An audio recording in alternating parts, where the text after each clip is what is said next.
Elegantly designed po ito with excellent fuel efficiency, and this is what Lexus asserts in their luxury hybrid self-charging 2023 ES 300h Executive.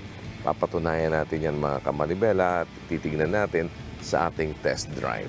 Ang Lexus ES 300h Executive ay may top speed na 216 km/h at tatlong driving modes, normal, sport, and eco. Ito practically, you are enjoying the best of both worlds dahil yung power niya na kailangan mo, pagka kailangan mo yung power niya, bibigay sa'yo nung engine niya na hindi electric, ng fuel. No?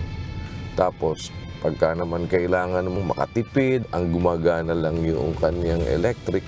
But when it comes to power, kasi ibibigay naman yung power sa'yo nung kanyang fuel, nung galing sa sa pagdiniinan mo. Ang lakas ang lakas din sa gasolina nun, pag ganun.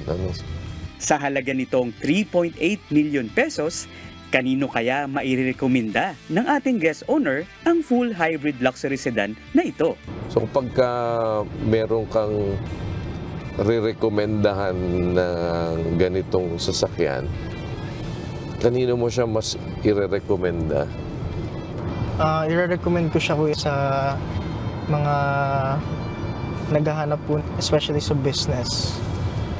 Naghahanap po sila ng kotse na talagang, when it comes to versatility, nandito na kasi, first of all, hybrid siya, which means, una, sobrang tipid na niya sa gas.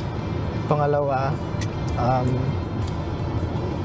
hindi ka bibitinin niya sa performance. And yun nga po, isa doon, yung since full hybrid system siya, exempted siya sa coding laws, which means every day pwede mo siya magamit. Walang araw na igagarahe mo siya kung ginagamit mo talagang pang trabaho, no?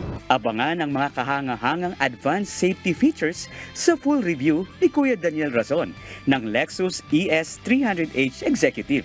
Ngayong linggo, alas 8:30 ng umaga, dito sa UNTV. Sabayan ding mapapanood sa UNTV News and Rescue YouTube channel at Manibela Facebook page. Brian Evangelista, UNTV News and Rescue. Diyos ang aming sandigan, serbisyo publiko ang aming pinahalagahan.